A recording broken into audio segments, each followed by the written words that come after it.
नमस्कार बच्चों, divine public school की ई लर्निंग कक्षा में आप सभी का एक बार फिर से स्वागत है। मैं उपासना, आपकी हिंदी अध्यापिका। उम्मीद है कि आप सभी अपने घर पर स्वस्थ और सुरक्षित होंगे। प्यारे बच्चों, आज हम सभी हिंदी साहित्य के पाठ 14 मेरा बचपन पाठ का अध्ययन करेंगे। इसके पहले जितने भी पाठ आपको पढ़ा दिए गए हैं उसका आप ध्यानपूर्वक अध्ययन करिए। आइए पाठ 14 मेरा बचपन पाठ का अध्ययन करते हैं। रविंद्रनाथ ठाकुर या रविंद्रनाथ टैगोर विश्वविख्यात कवि, साहित्यकार, दार्शनिक और भारतीय साहित्य के नोबेल पुरस्कार विजेता हैं। उन्हें गुरुदेव के नाम से भी जाना जाता है। बांग्ला साहित्य के माध्यम से भारतीय सांस्कृतिक चेतना में नई जान फूंकने वाले युग दृष्टा थे। इनका जन्म 7 मई 1861 को कोलकाता में हुआ था। हर वर्ष 7 मई को रविंद्रनाथ टैगोर की जयंती मनाई जाती है। इनके पिता श्री देवेंद्रनाथ टैगोर व माता शारदा देवी थीं। रविंद्रनाथ टैगोर की बाल्यकाल से कविताएं और कहानियां लिखने में रुचि थी। रविंद्रनाथ टैगोर को प्रकृति से अगाध प्रेम था। मेरा बचपन। बहुमुखी प्रतिभा के धनी रविंद्रनाथ टैगोर की यह आत्मकथा हमें उनके बचपन से परिचित कराती है। बचपन से ही प्रकृति के सानिध्य में रहने के कारण उनका व्यक्तित्व विराट और प्रकृतिमय हो गया। शिक्षा प्राप्ति के पश्चात रविंद्रनाथ टैगोर ने 1901 ईस्वी में शांति निकेतन शिक्षण संस्थान की स्थापना की। जब मैं बहुत छोटा था, नौकरों के पास नर्सरी में रहा करता था।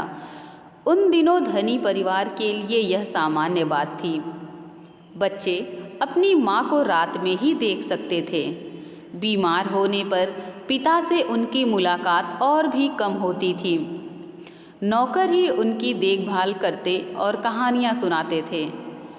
एक ऐसा ही नौकर मेरे यहाँ था जिसका नाम ब्रजेश्वर था, जिसके केश और दाढ़ी भूरे रंग की थी। चेहरे की चमड़ी सूखी और तनी हुई थी। स्वभाव से गंभीर था।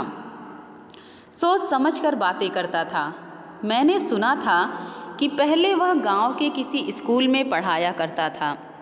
छुआछूत के मामले में बहुत कठोर था।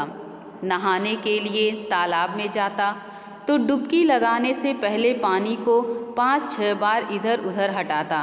नहाकर लौटते समय वह रास्ते पर इतनी सावधानी से चलता था कि कोई छूत उसे न लग जाए।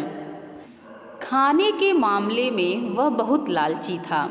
हम बच्चों की थाली में पूरा खाना कभी नहीं परोसता था। दूर बैठकर पूरी हिलाता रहता और पूछता, तुम्हें और चाहिए? उसके पूछने का अंदाज कुछ ऐसा होता कि मैं न ही कहता। एक बार न कहने के बाद हाँ कहने का मौका न देता। दूध के कटोरे भी उसे बहुत पसंद थे। मुझे तो दूध पसंद ही नहीं था। इस तरह कम खाकर भी मैं कमज़ोर नहीं, ताकतवर ही था। कभी बीमार भी नहीं पड़ा। पेट दर्द किसे कहते हैं यह मैं नहीं जानता था। कभी स्कूल जाने का मन न होता तभी पेट दर्द के बहाने किया करता था। इससे मेरी माँ परेशान नहीं होती थी, मुस्कुरा कर कहती थी स्कूल मत जाओ।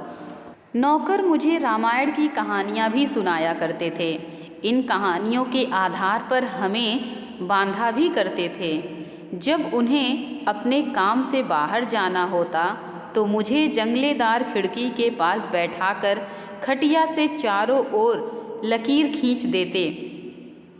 फिर कहते, छोटे मालिक इसके बाहर नहीं निकलना। तुम तो जानते ही हो कि लक्ष्मण की खींची रेखा से बाहर निकलने पर सीता मैया का क्या हाल हुआ था। भयानक राक्षस उन्हें पकड़कर ले गया था, याद है ना? मुझे घेरे में बंद कर नौकर चले जाते। मैं खिड़की से बाहर तालाब और बड़े से बरगद के पेड़ को देखता। घंटों बैठा रहता। वहीं से मैंने चीज़ों को ध्यान से देखना और उन्हें अपनी यादों में संजोना सीखा। थोड़ा बड़ा होने पर मुझे नौकरों की देखभाल से अलग कर दिया गया। फिर अपने भाई बहनों से मिलने जुलने के मौके मिलने लगे। मैं अपने पिता की 14वीं संतान था। मेरे कई भतीजे और भांजे भी मुझसे बड़े थे। बड़ी बहन का लड़का सत्य और सोमेंद्र मेरे रोज के साथी थे।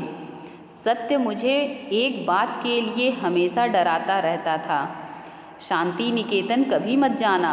मुझे आश्चर्य होता क्यों नहीं जाना, पिताजी वहाँ जाते हैं, वहाँ उनका मकान है। सत्य कहता, लेकिन वहाँ का सफ़र बहुत खतरनाक है, वहाँ रेलगाड़ी से जाना होता है और रेलगाड़ी तो मौत का फंदा है, लोगों को इधर उधर फेंकती चलती है। मैं जब बड़ा हुआ तो पहली बार रेलगाड़ी से शांति निकेतन गया। तब जाना रेल की यात्रा वैसी भयानक नहीं थी जैसी सत्य ने बताई थी। मुझे पढ़ाने एक मास्टर जी आया करते थे। मैं तब 8 साल का था। एक बार बरसात का मौसम था, सड़कों पर पानी भर गया था।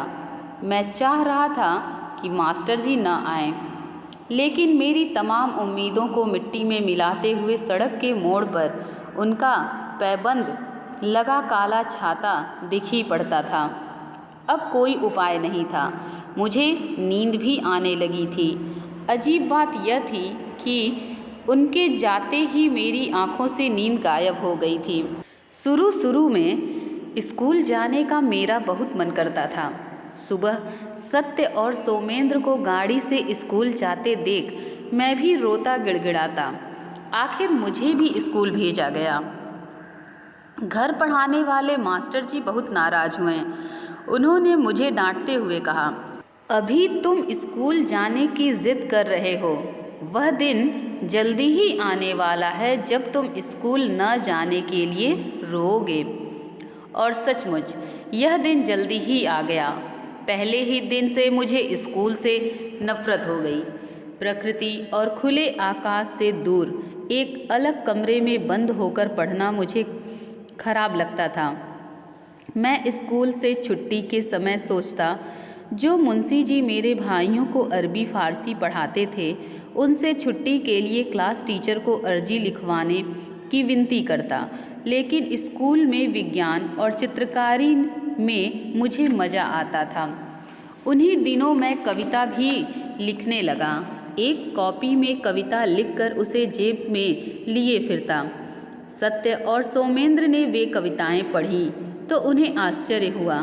फिर मेरे शिक्षकों ने भी वे कविताएं पढ़ीं और तारीफ़ की। यह बात पिताजी के पास भी पहुँची। उन्होंने कविताएं देखी और मुस्कुरा पड़े। स्कूल से अरुचि होने के बावजूद मेरी पढ़ाई बराबर चलती रही। घर पर ही भाषा, गणित, विज्ञान, चित्रकला, संगीत सभी सिखाए जाते। शरीर को स्वस्थ बनाने पर भी जोर दिया जाता। घर में संगीत के स्वर भी गूंजते रहते। तरह तरह के लोग घर आते रहते। कोई भालू नचाता, कोई सांप का खेल दिखलाता, कोई नाटक दिखाता, कोई बाजीगरी। यह सब देखकर हमें बहुत मज़ा आता। हमें प्राचीन धर्मों, परंपराओं, आदर्शों और रीति रिवाजों का आदर करना सिखाया जाता। मुझे रामायण और महाभारत से तो लगाव हो ही चुका था। अब प्राचीन बंगला पुस्तकों को पढ़ने की रुचि जागी। वे किताबें सोने वाले कमरों में अलमारियों में बंद रहती थीं। उन्हें निकालने के लिए कभी कभी चाची की साड़ी के छोर से बंधे चाबी के गुच्छों को चुराना भी पड़ता था। जब पिताजी यात्रा पर बाहर गए होते, मैं चुपचाप उनके कमरे में घुस जाता। उनकी कुर्सी पर बैठकर उनकी कोई किताब पढ़ने लगता। जब मैं 12 वर्ष का था, मेरा उपनयन संस्कार किया गया। केसरिया कपड़े पहनकर और सिर मुंडाकर कमरे में गायत्री मंत्र का जाप करने में मुझे बहुत मज़ा आया। मैं सिर्फ इस बात से परेशान था कि मुंडे सिर मैं स्कूल कैसे जा पाऊँगा, लेकिन इसकी नौबत ही नहीं आई। उत्सव समाप्त होने पर पिताजी ने मुझे बुलाया और पूछा, तुम कुछ महीनों के लिए मेरे साथ यात्रा पर जाना पसंद करोगे? घर से निकलकर यात्रा पर जाने में मुझे बहुत खुशी हो रही थी। मैं पिताजी के साथ पहले शांति निकेतन गया। पिताजी के नज़दीक आने का यह पहला मौका था। पिताजी मुझे छोटे मोटे काम करने को कहते। मैं उनकी घड़ी में चाबी देता, उनके खुदरे पैसों को संभालता, भिखारियों को भीख देता। वहीं मुझे यह पता चल गया कि कविताएं लिखने के लिए शांति निकेतन से बेहतर कोई जगह नहीं है। मैं बगीचे में नारियल के पेड़ के नीचे ज़मीन पर बैठ जाता, सामने अपने पैर फैला देता और लिखने लगता। मेरी नीली नोटबुक फट गई थी। अब मेरे पास पक्की जिल्द वाली एक नई नोटबुक आ गई थी। कुछ दिनों बाद हम अमृतसर गए। वहाँ 1 महीना ठहरे। पिताजी मुझे अंग्रेजी, बंगला, व्याकरण, संस्कृत व खगोल विज्ञान पढ़ाते। वे सादा खाना खाते, जो मुझे भी अच्छा लगता था। इस यात्रा में पिता का दूसरा ही रूप देखने को मिला। जबकि अपने जन्म स्थान जोड़ासांको में हम लोग उनसे डरते थे। घर लौटकर मैं अपनी यात्रा के किस्से सबको सुनाया करता। माँ को मुझ पर बड़ा गर्व होता। घर में मेरे भाई ज्योतिरिंद्र और भाभी कादम्बरी मुझे कविता से जुड़ने में मदद करते। माँ की मृत्यु के बाद बड़ी बहन सौदामिनी मेरा ध्यान रखने लगी। नाटक और संगीत के अलावा ज्योतिरिंद्र की रुचि घुड़सवारी और तैराकी में भी थी। वे मुझे घुड़सवारी और तैराकी सिखाते। एक बार वे मेरे लिए किराए का एक टट्टू ले आए। मैं उस पर चढ़कर देहात की ओर निकल गया। मैं उस पर से सिर्फ इसलिए नहीं गिरा कि ज्योति दादा को भरोसा था कि मैं नहीं गिरूंगा। ज्योतिरिंद्र दादा नाटक लिखा करते थे। नाटक के लिए गीत मुझसे लिखवाते। नाटक के बीच जब वे गीत गाए जाते तो सबको आश्चर्य होता कि यह एक कम उम्र के लड़के ने गीत लिखा है। मैं 16 साल का हो गया था। मेरे भाई बहन मेरे भविष्य को लेकर चिंता करने लगे थे। भाई सत्येंद्र नाथ ने सुझाव दिया कि मुझे इंग्लैंड भेज दिया जाए।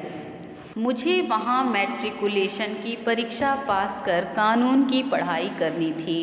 इससे पहले चुस्त और आधुनिक बनने के ख्याल से मुझे अहमदाबाद में सत्येंद्र दादा के पास रहना पड़ा।